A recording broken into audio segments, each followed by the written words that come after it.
Jaron Ennis has just joined Canelo Álvarez in his training camp to help him prepare for his upcoming clash against Terence Crawford. However, Brian Norman Sr. said that sparring with Jaron Ennis does not really prepare Canelo Álvarez for Terence Crawford because their styles are very different. He explained that the only real similarity between Boots and Crawford is that both can switch stances naturally, but beyond that, they fight in completely different ways. Norman added that he never understood the comparison between them, but still believes working with Ennis is valuable since all quality sparring is good preparation and helps sharpen skills. Better chance, I think it's good work. Crawford, I don't think Crawford fight, not Crawford. I don't think Boots fight like Crawford at all. That was just, I think the comparisons they was making initially was just as they both were switch hitters and they both could be so naturally. That's really the only thing that they do the same. They don't do anything else the same, literally. So I never understood the comparison in that myself. But I think it's still a good look because all work is good work and you want. Moreover, Stephen Breadman Edwards said that using Jaron Ennis as a sparring partner for Canelo Álvarez was a smart decision because Boots and Terence Crawford share many similarities even if they are not identical. He explained that both can switch stances, fight as boxer-punchers, and carry a killer mentality, making the work highly valuable. Edwards mentioned he has known Boots for over a decade, first hiring him in 2014 to spar Julian Williams, and has seen his growth firsthand in Philadelphia gyms. He added that this choice shows Canelo is taking the fight seriously. And while some people changed their pick after seeing this move, he still believes Crawford will win. Prepare for Crawford. I will use Boots as a sparring partner. If I was getting prepared for Boots, I would use Crawford as a sparring partner. I think that they're not exactly the same. No two people are, but they're very, very similar in styles with the switching, boxer puncher, killer mentality. They got a lot of things similar. So I think it was a good move by Team Canelo. And I got a kid that I train that box Boots, Crawford, and Canelo. So, and obviously being from Philly, I done seen Boots in the gym for the last 11 years.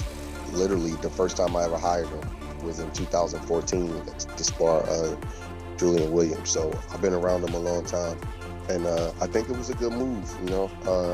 I'm still rocking with Crawford, but I know some people that was like, man, I'm changing my pick now because that's like the best spar you could get, and it showed them that Canelo is taking this fight super serious. So I respect everybody's opinion, but I'm still rocking with Crawford. I still think he's going to pull. Furthermore, Andre Dirrell said that Jaron Ennis joining Canelo Álvarez's camp is a form of payback toward Terence Crawford for not fighting Boots back in 2024 when he called him out.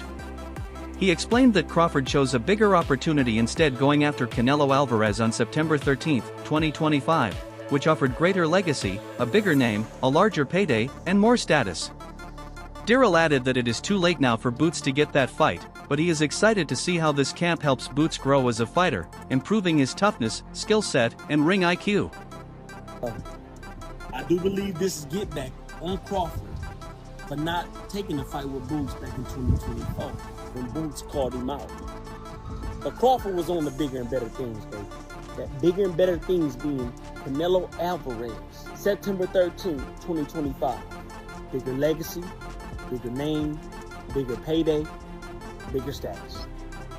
So, too little too late, Boots, but I am looking forward to how you advance in your career after this, because this camp is definitely going to level you up, man. You're going to get better because of it in every aspect: toughness, skill set, smart. He went on to say that this experience will level Boots up in every aspect and prepare him for future challenges. Dirrell expressed his belief that Crawford will likely walk away into the sunset after this, especially if he wins, and that Boots will have to aim for other opportunities moving forward. He encouraged Boots to give Canelo strong work in camp because Canelo will need it, echoing Roy Jones's words that Canelo must be at his best. Dirrell closed by saying he is looking forward to seeing where Boots takes his career after this camp. A lot from this camp, champ, and I'm looking forward to seeing what you do because of it. You're already a bad man, dog. I want to see where you take it from here, but Crawford, it's over. I believe he's walking away in the sunset, especially if he walks away with the victory, which I'm hoping for. But you, champ, you got to settle for something else. Get Canelo that work, man. He gonna need it. He gonna need it. According to Roy Jones, Canelo got to be on his A game. You got to be on yours too, man. We're looking forward to seeing what you do after this. It's raining on me right now, so I'm gonna cut this short, baby. But Boots, get somebody else, champ. Get somebody else. Greg Hackett said that Jaron Ennis will gain a lot from being in camp with an elite fighter like Canelo Álvarez, who has faced every style imaginable.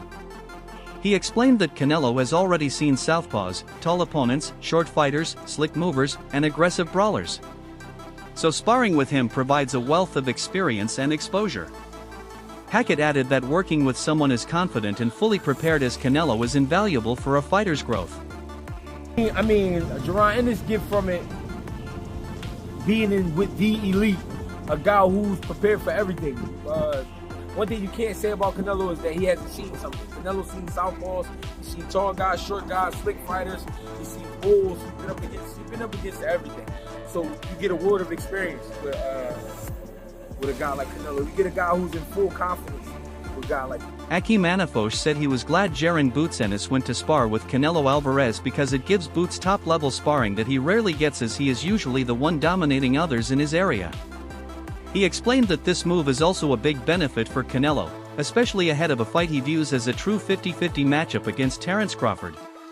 Anafosh mentioned that their walk-around weights may not be too far apart despite fighting at different divisions, and noted that Crawford has more offensive tools, while Canelo's chance lies in hurting him early, cutting off the ring and making it a tough night.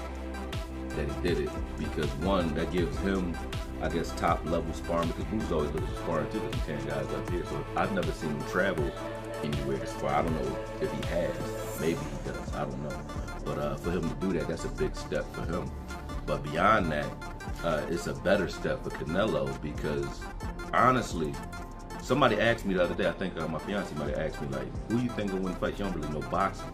So I was like, yo, this is actually one of the few fights that's 50-50 to me, because they're both highly skilled, and then their walk-around weights, you really don't know how far off of each other they really are in regards to true size, because although Crawford fights at a lower weight, they may walk around at a similar weight, you never know. Frame-wise, they're not that far off.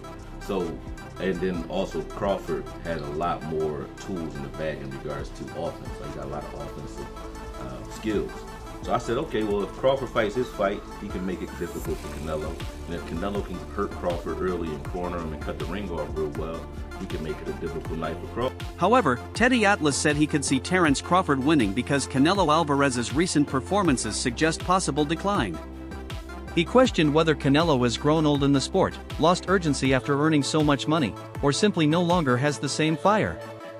Atlas also raised the point that Canelo might have been overrated, noting arguments that he lost the first fight against Gennady Golovkin and was clearly beaten by Floyd Mayweather.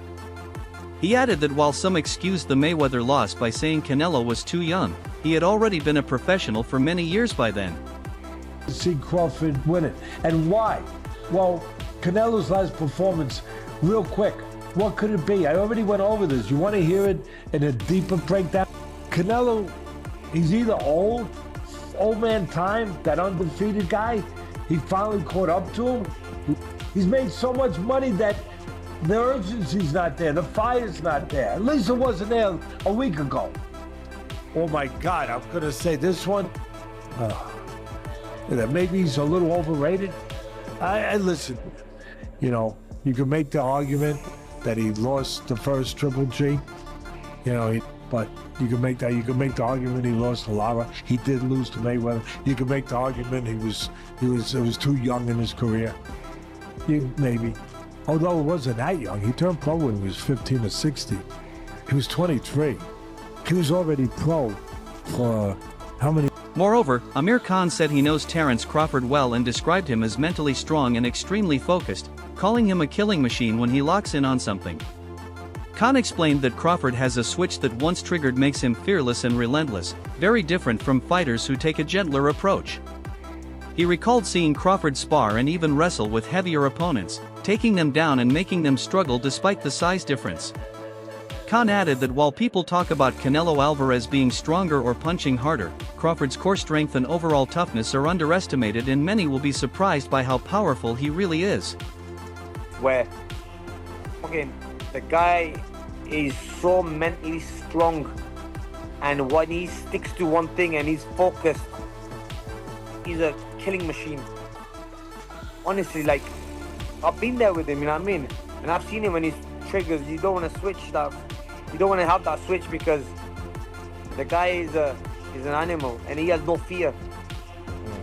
With us, we were nice guys, you know what I mean? We were a little bit more nicer than him when I was a fighter myself. He's total opposite to me. He's a proper killer, bro. Like, he don't give a damn. He's one of them guys. Just let's go to war. You saw him spar bigger guys as well? Yeah, I mean, look, he had sparring heavier guys, but I've seen him wrestling more heavier guys, really. And boxing, yeah, got wrestling heavier guys and taking them down. Now, bro, making them scream. Honestly, we were doing that.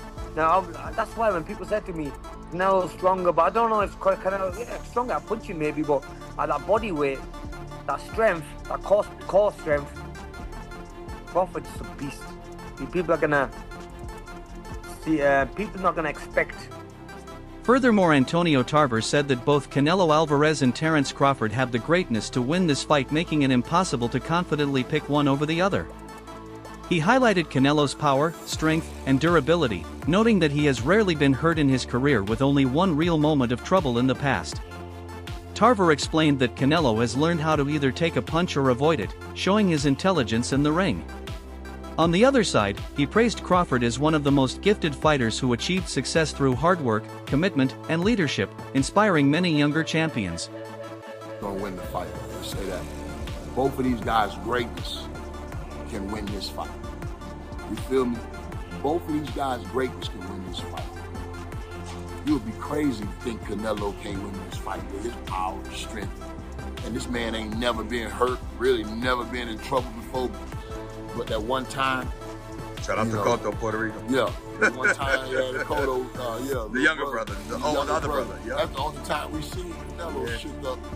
So he learned how to either take a punch or not get hit with that punch. Smart, you feel me? Tank, man, one of the most. What do you mean, Bud? Bud. I'm sorry, Bud. One of the most gifted fighters out there, bro. And he got it the hard way. You feel me? The hard way. Through work, commitment, and dedication, and being a leader. He's really led a lot of these young champions. You feel me? So Crawford has stood out from the beginning. Richard Torres said that although he is a big Canelo Álvarez fan, he leans toward Terence Crawford because he knows him personally and is impressed by his skills. He praised Crawford's exceptional defense, ability to adapt to opponents, and versatility as a switch hitter with many different tools. Torres explained that while Canelo always carries fight-ending power, especially at a higher weight where he is naturally settled, Crawford has the talent and pound-for-pound ability to rise to the challenge over the long game, making the fight very exciting to watch. I'm a Canelo fan through and through. He's one of my favorite fighters. But I know Terence Crawford personally, and I'm a little biased for Crawford, so I am leaning towards Crawford. Crawford has some of the best defense I've ever seen, and I think he styles his defense to the fighter too. You know, like what he did with Spence and some of these other guys. It's impressive. Switch hitting. You know, the switch hitting, being able to do so many different. He has so many different assets and abilities that I'm leaning towards Crawford, but I'm leaning towards Crawford in the long game. I don't necessarily. I think Canelo will always have that one-shot killer shot, you know, and so he has to watch out for it, especially at a bigger weight. Where Canelo, he's filled in that weight, you know, he was able to really like move up and take on and personify that weight. I think that Crawford has to be able to do that himself, but if anyone can do it, Crawford can do it. You know, Crawford's one of the pound-for-pound guys, and I'm just excited to see that fight from him, you know. David Hay said that if anyone is capable of doing the impossible and defeating Canelo Álvarez, it is Terence Crawford. He admitted that he never thought he would see the day when these two fighters shared the same ring. Given Canelo's history of competing at much higher weights as a former light heavyweight champion and the undisputed super middleweight champion, Hay once believed Canelo's natural size would always give him the advantage over smaller opponents. But after seeing them together, he realized their sizes are more comparable than expected, turning this into a true pound-for-pound contest. can do the impossible, and that's beating Canelo. I've been a fan of his for a long time, and likewise with Crawford. I never thought there was a version of reality where they'd both be in the ring with each other. I initially automatically assumed, because Canelo's obviously beaten, because he was the light heavyweight champion of the world, undisputed super middleweight champion of the world, he's just campaigned at a much bigger weight, so if the bigger can beat him with little, usually. Until I saw them standing next to each other and they looked the same size. I couldn't quite figure it out. I was like, okay, if they're the same size, then it's literally pound for pound. Who's pound for pound better? And that's it, they're both pound for pound fighters. He explained that while his early pick was Canelo, his opinion has shifted because Crawford, much like Andre Ward, is a highly calculated fighter who would not accept such a dangerous challenge without knowing he had the necessary skills to win.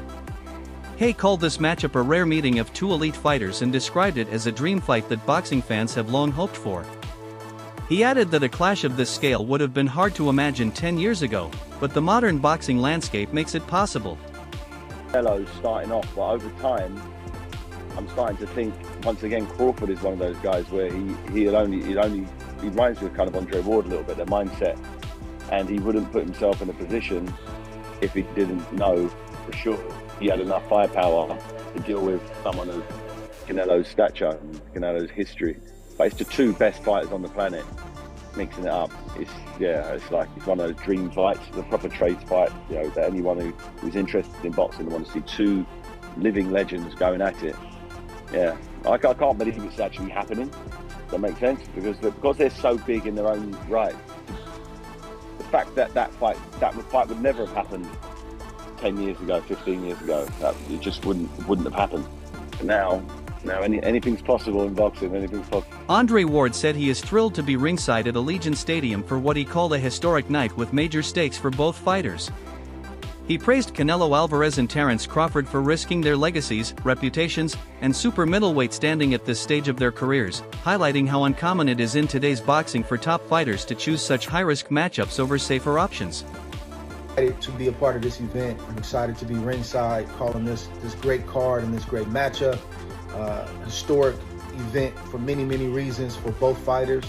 Super middleweight supremacy on the line, legacies on the line, your namesake and reputation is on the line, and I just take my hat off to both of these fighters for putting everything on the line late in their careers the way that they are. This is rare, and it's becoming more and more rare in boxing. Guys don't want this kind of smoke. They really don't want to face another counterpart that can ruin everything that they've built, and it really don't matter how much money's on the table for a lot of guys. They'd rather take a lesser risk for less money than to risk everything like these two fighters are doing. Timothy Bradley Jr. said he expects Canelo Álvarez to try to control the center of the ring and possibly move lightly on his feet early, as both fighters will want to test each other's power in the opening stages. He explained that the early rounds will focus on positioning, balance, and finding the right distance to land effectively while avoiding counters, noting that Canelo usually settles into his rhythm quicker than Terence Crawford. Canelo will try to control the center of the ring. I think he might even box a little bit on his toes, due to the fact because he wants to feel the punching power, and vice versa. Crawford wants to feel his punching power as well.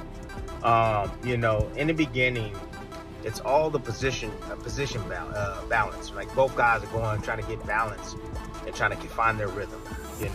Understanding their distance to where they can punch and at the same time avoid getting hit.